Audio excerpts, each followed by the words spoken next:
If you love me, please don't judge me. Got my hands tied, the power's above me. Don't shoot the messenger, I'm just a puppet here. If you wanna place blame, then look to the puppeteer. Family, fortune, envy, jealousy, privilege, passed on, legacy, secret, sabotage, borderline, felony, suicide, subtract, selfish, pedigree, yeah.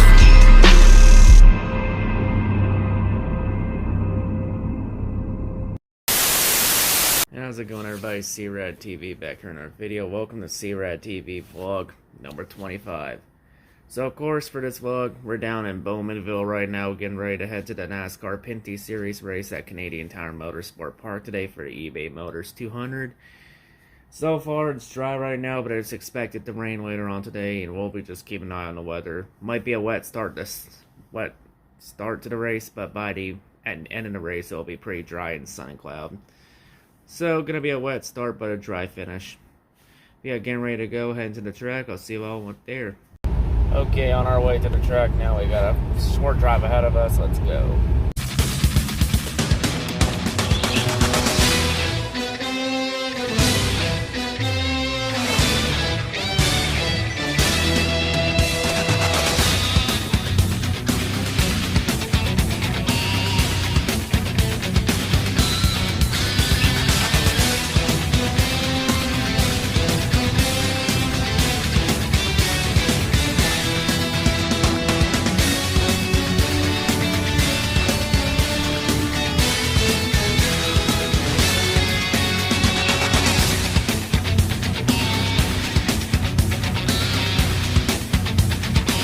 Here we are, officially at Canadian Tire Motorsports Park. Only part, of course. There's a lot more behind those trees.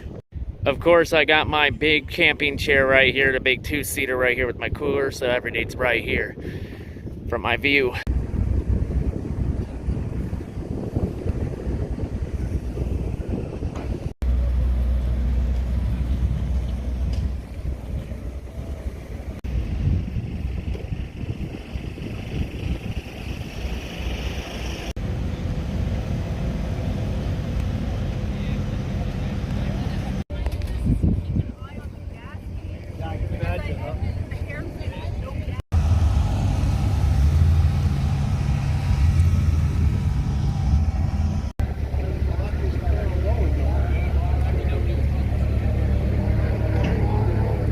Turn number one, we've got a spinner here on the front straightaway up.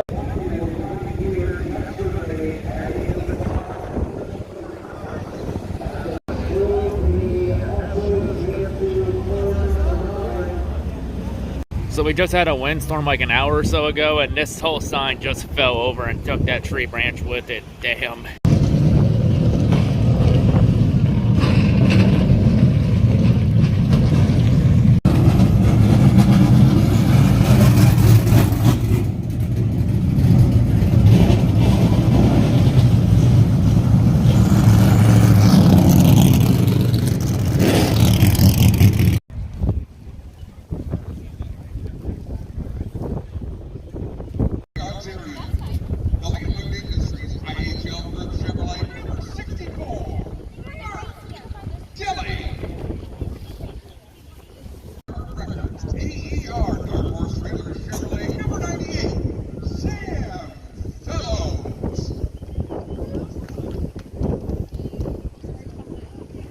Starting 50 from Stainer, Ontario, the GMS Sheer Metal Products KPC Chevrolet number 9, Brandon Watson.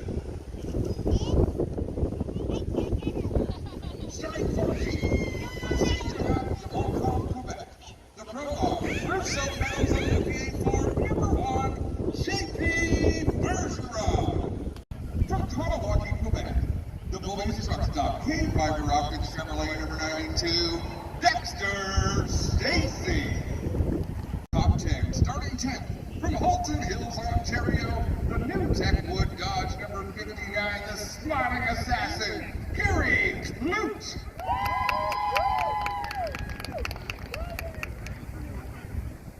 Starting 9th, from Roxton Pond, Quebec, the GM Chevrolet Canada Chevrolet number number 27, Pinty Ranger.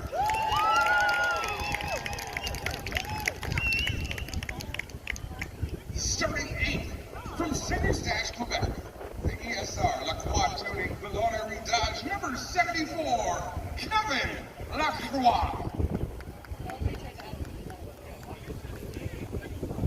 Starting 7th from St. Thomas, Ontario, the Castrol Edge Cathcart Trucking CIM Metals Dodge number 17, DJ Kenny. Yeah! Starting 6th from Lachine, Quebec, the van St. Hubert Quick Whip Chevrolet number 18, Alex Tagliani. Starting 4th from Calgary, Alberta, the North Country TCB Trailers Sky City Chevrolet number 3, Brett Taylor. Starting 3rd from St. Leonard, Gaston, Quebec, the GM Paye Chevrolet Canada Chevrolet number 96, Mark Antoine Cameron.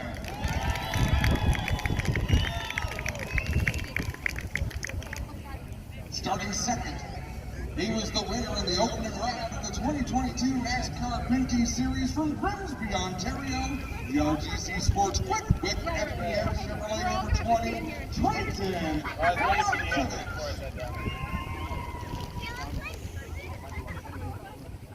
Edgar Bolson from Trois-Rivières, Quebec, the WeatherTech Canada Bowman Dodge number 47, Louis-Philippe Dumoulin.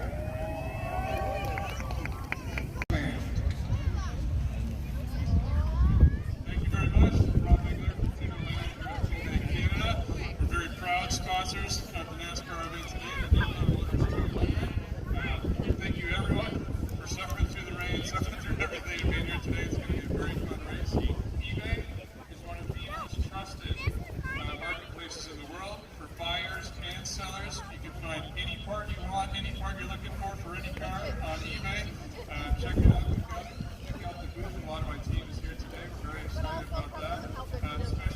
Special shout out to the eBay car, Larry Jackson, number 84. We'll be watching him. We'll be watching all the cars. Just thank you for being here today. I think it's sometimes supposed to say. Drivers, start your engines.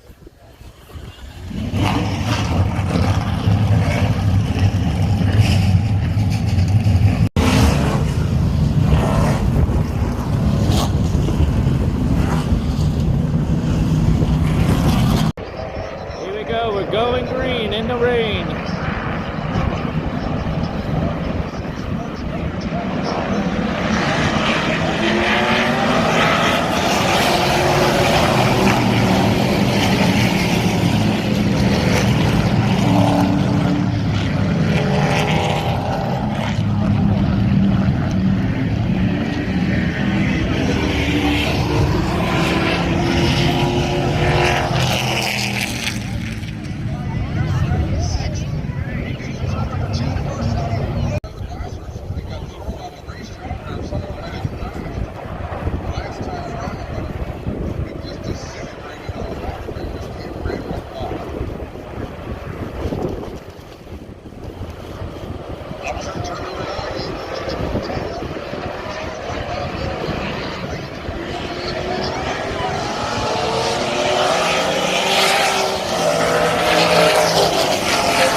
47 of LP Doomland leads the way by 39 seconds over Tagliani, who runs in the second spot.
To go. We might be going to overtime with our only caution.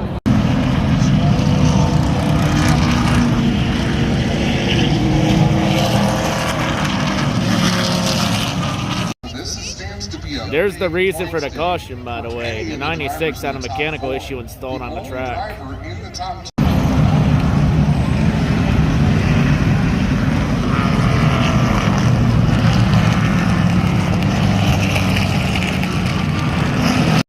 So the 47 just stalled out, and he's out of gas or an electrical issue, and he was running second when he stalled out. So this really hurts him in the championship. He's been to all of the races here, driver from Bracebridge, Ontario. He's driven here, but this is his best opportunity at a good finish. So he's listed as a rookie, but he has lots of experience. Second race in a row, we're going to overtime.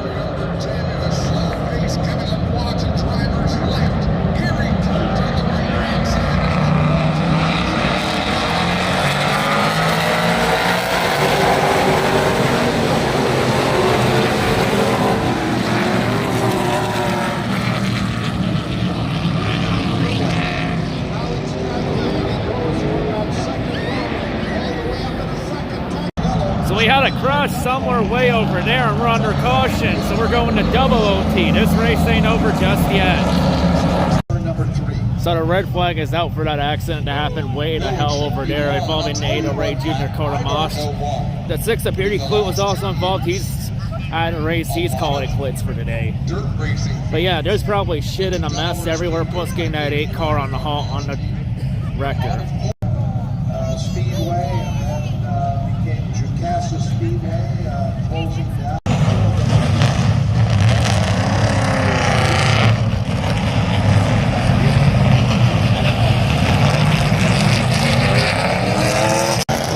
There's the record with Ray Jr. Cortamash's car. He's completely Here we go, attempt 2 of overtime. Can we get it done this time?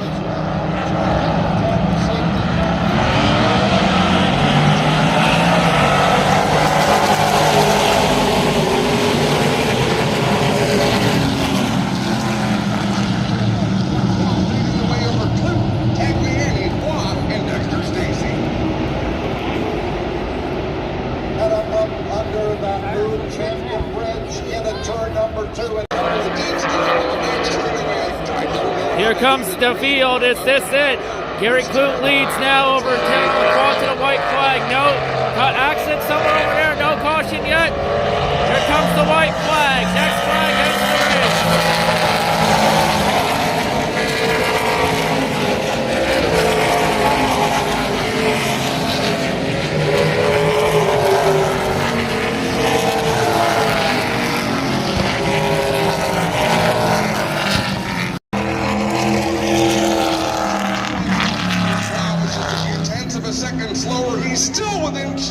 Here we go, battle for the win.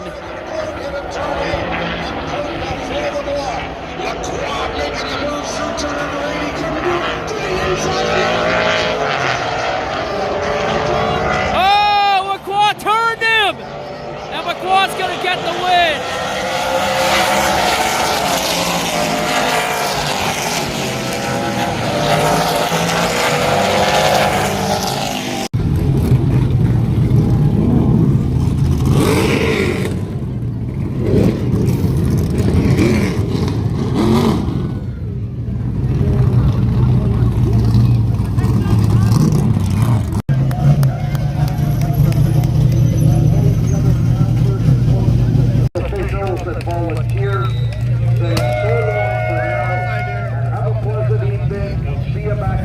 Canadian Tire Motorsports Park in about a month. Enjoy your victory in Monday.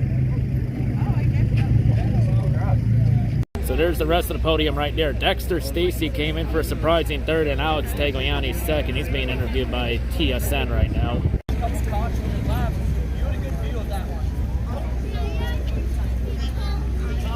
Why does it seem like when there's fireworks on the last lap, you often wind up on the wrong end of it? Today, an aggressive move in turn number 9, and you wound up on the right end in victory lane. Talk us through that last few corners. Well, Gary was very fast. Obviously, while we were leading all these laps in the front, I was keeping the car safe, and I didn't really battle to find the new limits on the drag track. So for sure, I thought he had an advantage, knowing battling with the other cars all race long. So I knew he was going to be fast for the last 2 laps. But then once he got by me, we found back the new limit of drag track. So I think I was fast. And the last few corners, I think it started in 5A. And then at the end, he was all over the place, inside, outside, inside, outside. So, if you don't know where to go, I know where to go. I'm going through the victory lane. So, I wanted to keep it clean, but, to help you. And it's move out of the way if you can win by watching the windshield. There was going to be a follow-up question, but I think that's enough. Kevin, congratulations on a fantastic win. Well said. Alex Taylor, your top 5. Did you choose to drop back a little bit to get out of that fray, or were they just a bit quicker on the wet? Actually, the first 3 laps, we were good, and then I lost the balance of the car. Dialed some brakes to the front. The car got loose, and it was risky conditions to just put a wheel off and end up in the grass. On a wet grass here, you end up in the fence very quick. So I knew I thought it was not going to be like a green flag race, and we were going to see some yellow at some point. So we started saving our stuff. Fuel became a concern for a lot of people.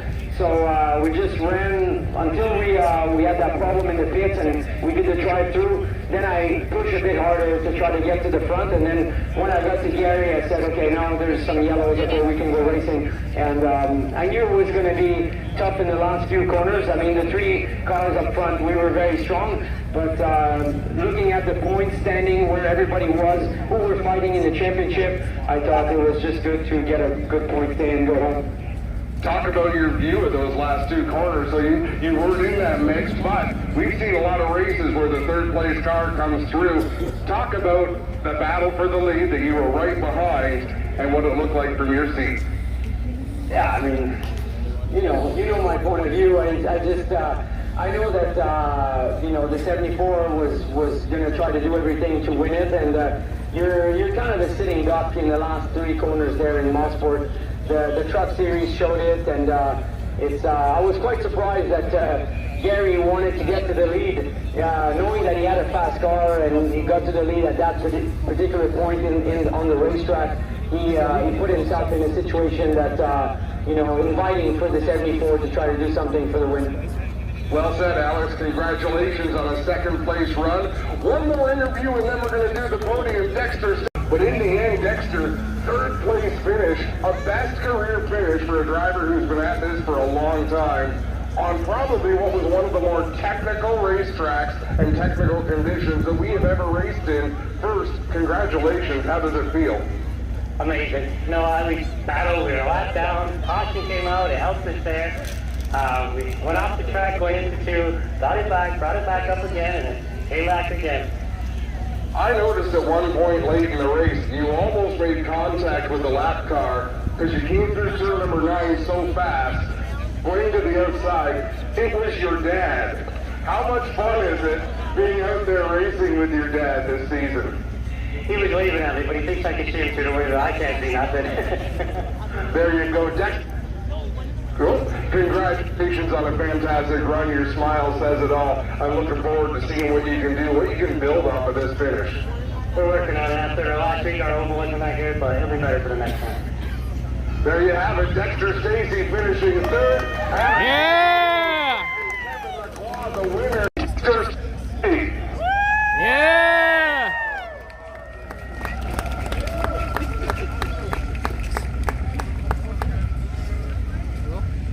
Finishing second this afternoon in the eBay Motors 200, Alex Tagliani.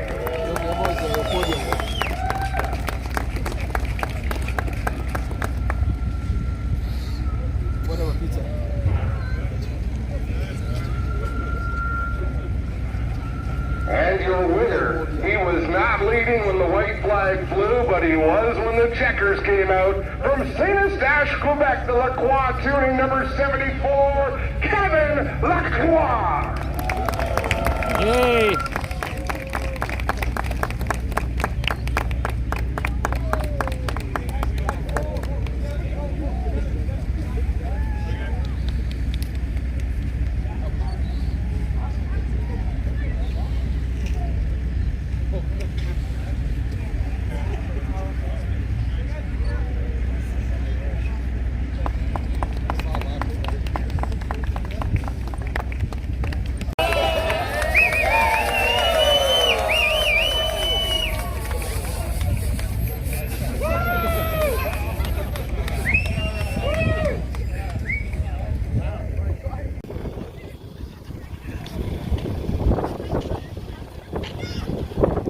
Alright, so the race ended. Kevin Lacroix won on a very controversial bump and run move on the last turn of the last lap. You know, we're about to head home now. Back to my grandma's place. Got a 3.5 hour drive ahead of us. I'll talk to you all when I get there.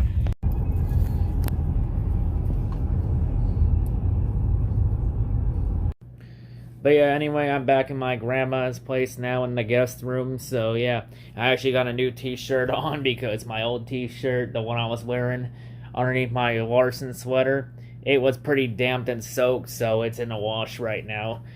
Like, I was like, yeah, it was terrible weather today. But, you know, even though despite the weather being absolute shit, I still had a very good time at the track. You know, it's still a good experience, you know. I still like my experience at Canadian Tire Motorsports Park. You know, first time going in that track, you know, I didn't go to that track for any of the Truck Series races. I'll definitely go there since there's rumors that Truck Series might be going back there in 2023. But, yeah, you know, I'll definitely be going back in September for sure for Labor Day weekend for the Pinty Series second last race of the season at Canadian Tire Motorsports Park. But, yeah, you know, still, it was still a good race, a good track, a good experience for sure. You know, it was looking for most of the race. It was dominated, but it was the Kevin Lacroix show. Like, I was even timing Lacroix a couple times when he was leading over LP Dumoulin. I was timing him in around 13.5, 14 seconds ahead of Dumoulin. So, like, Lacroix was just that good, especially in the rain. Like, Lacroix got the lead early, and then he never really looked back. And we did briefly lose it because I pitted for slicks earlier to Dumoulin, but then he got the lead back, as I showed in the vlog. But yeah, it was mainly a strategy race because everyone started on the wet tires, on the rain tires, since the track was wet. Because throughout the weather for this wet race, it was mainly misting for much of pre-race. And then by around 11:30 noonish, it started to do a little heavy downpour for like 10, maybe 15 minutes. And then it just went back to misting. And it was also very windy. Like at one point when I left to go take some shots, the one two-person lawn chair I had, it actually flipped over in the wind. God, that wind was pretty strong. Like the wind was even stronger, and even knocked down one of the arrow signs, the guide signs for people at the track, and it took a branch with it. Like yeah, their weather has been bad this week. You know, from the storm that hit the track and did some damage yesterday to people's campers, and even flipping the hauler over, and you know all the down trees from that yesterday. And then today, you know, just this weekend has been a terrible weekend for weather. But yeah, despite Mother Nature throwing a couple wrenches in there, it was still a good race weekend, you know. I don't know, it was like with the strategy, it also became a fuel mileage race because cars ran out of gas coming late in the race. Especially Marc-Antoine Cameron running out of gas on the Mario Andretti straightaway. And that's the one thing I didn't really like about this track, is that they didn't have any TV monitors around, so you couldn't keep an eye on what was going on unless you had like Full Racing or the TSN app to stream the races. Like, that's the one thing there. I mean, if Canadian Tire Motorsports Park is truly serious about hosting a cup race there in the future, because there have been rumors that they want to bring a cup race over. If they're really serious, they need to have some TV monitors around and maybe a scoring pylon to keep in the track of everything. Since I was usually going like Twitter and the race center, and the race center like crashed on NASCAR route site with like 15 to go. So yeah, it was pretty hard to keep track of everything. So yeah, Canadian Tire really needs to get a couple things in there if they want to have a cup race in the future. You know, it's like definitely a good facility. I do think the trucks might be back there in 2023. I would definitely go if the trucks are going to be there. They'll probably run a Labor Day weekend next year if the trucks do come back with the same weekend as the Pinty Series race. So yeah, I'll have to see how that goes. I was going to get more shots around the track and try to get those areas I didn't get footage of. You know, try to show those areas around since it's a huge 2.5 mile road course. But, you know, the weather wasn't cooperating well and I just didn't want to do with the weather. I'll definitely do it in September if the weather's a lot better. It should be a lot better in the fall for Labor Day weekend. Weather should be better in September, hopefully. But yeah, it was just a terrible weekend for weather. But yeah, and then we got the finish there, where the race went to double overtime, because then we had the crash between Ray Jr. Cortamash and Peter Kloot. And they also said LP Dumoulin was involved in that crash too. So yeah, and then of course LP Dumoulin ran out of gas there under caution while trying to save fuel and stalled the car. Or he ran out of gas under caution on the Mario Andretti straightaway. So yeah, that really killed him for sure. He still ended up with a top 10 finish, but yeah, this could have been more. He could have had the win today. He probably had a car in that restart that probably could have beat Lacroix. But yeah, and then the finish. I did rewatch the finish there. Kevin Lacroix and Peter Kloot, and Gary Kloot, that was just a racing incident between those two. Even though Lacroix was notorious for that, I kind of saw Lacroix punting him straight into the grass in the last turn. I saw that move coming from a mile away, because that's just how Lacroix is. And yeah, Lacroix, based on his post-race interview, he just did not give a shit. But yeah, still was a pretty good race. Lacroix was the most deserving driver in this race. Lacroix had the dominant car. He was the class of the field all day. So yeah, he definitely earned this win fair and square. A lot of people will call it illegitimate and Mickey Mouse but win bullshit because of how he won. But in the end, Gary Kloot did kind of force Lacroix off, try and force him off the track in turn 9. When you give an aggressive driver like Lacroix a reason to punt you into the grass, you don't fucking do that with Lacroix. You don't give him a reason to punt you into the grass. It's just a race. It's a racing incident between those two. You know, and that's Kevin Lacroix's 6th win in the Pinty Series at Canadian Tire. Yeah, nearly half of Lacroix's career wins have come at Canadian Tire Motorsport Park. Yeah, 6 of his 15 wins have been at Canadian Tire. So yeah, he's definitely the master of this track. I wouldn't be surprised if Lacroix sweeps the season series this year, Canadian Tire. Definitely a road course ace for sure. It's safe to say Kevin Lacroix's got Canadian Tire Motorsports Park figured out well. He's definitely going to be the man to beat every time you go to that track. But yeah, Lacroix gets the win as Lacroix makes his case for the championship this year. Is this the year Lacroix finally gets that championship that has eluded him? Or when are we going to see the late season collapse he's had every single year? We'll have to see how this season goes because this season is not a sprint, it's a marathon. So yeah, that's going to do it for Pinty Series vlogs for a little bit. Like the next Pinty Series race I'm going to be going to is in mid-July, the Friday, when Pinty Series heads to the streets of Toronto around Exhibition Place for the Pinty's Grand Prix of Toronto. On the Toronto street circuit, because that's going to be part of Honda Indy Toronto weekend, when the same weekend that IndyCar makes its return to the Toronto. Knock on wood. But yes, I am planning on going to the IndyCar race in Toronto. So yeah, that weekend you would have 2 vlogs in that weekend for Pinty Series and IndyCar race. And who knows, maybe we'll see some of the IndyCar regulars in the Pinty Series race, like a Grosjean or a Dixon, or even a Herta. Or even we may see Jimmy Johnson run in the Pinty Series. I mean, if Jimmy Johnson ran the Pinty Series race in Toronto, that race would get a lot of publicity when you have a 7-time Cup champion in that car. As some of the IndyCar drivers may use that race to get more experience around the street circuit in Toronto. We'll have to see what happens there. But yeah, because the next couple Pinty Series races are going to be out east. And I believe Quebec at Autodromo, and then they're going to be running in eastbound in Newfoundland, so that's going to be interesting to see. And yes, I am going to review the Pinty Series races that happen on weekends, as they will be part of the weekly reviews. Don't worry, I wasn't going to leave them out of the weekly recaps. And yes, the recaps are coming back next week for the Coke 600. But yeah, anyway, that'll wrap it up here. That's all I got to say. So yeah, the next vlog's going to be in mid-July, so a couple months from now. But yeah, anyway, had a fun time the last 2 weeks at the Pinty Series races as the season's just getting started. As the championship battle continues on, rages on. But yeah, anyway, that'll wrap it up here. That's all I gotta say. Hope everyone's a great day, and I'll see you all whatever I make next. Peace.